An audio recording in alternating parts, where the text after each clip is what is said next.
মুন্সিগঞ্জের গজারিয়া উপজেলার তরুণ content creator Imtiaz official.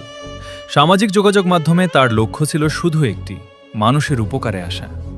তিনি গুয়াগাছিয়া জনকল্যাণ ফাউন্ডেশনের একজন সদস্য হিসেবে অসহায়, দরিদ্র ও বিপদগ্রস্ত মানুষের পাশে দাঁড়িয়ে সেই মানবিক কাজগুলো ভিডিওর মাধ্যমে সবার সামনে তুলে ধরতেন।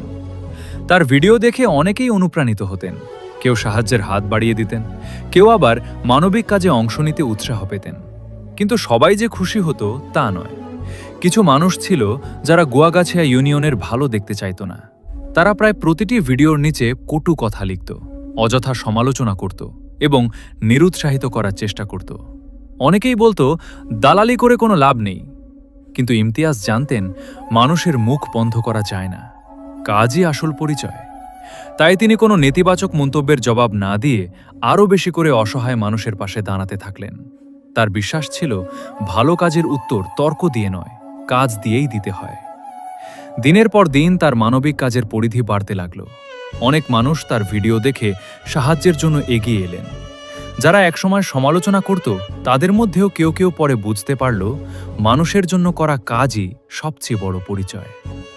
আজও ইমতিয়াজ অফিসিয়াল একইভাবে মানবিক কাজ করে চলেছেন, কারণ তিনি জানেন মানুষের দোয়া আর ভালোবাসাই তার সবচেয়ে বড় শক্তি। সমালোচনা আসবে, কিন্তু মানবতার পথ কখনো থেমে থাকবে না।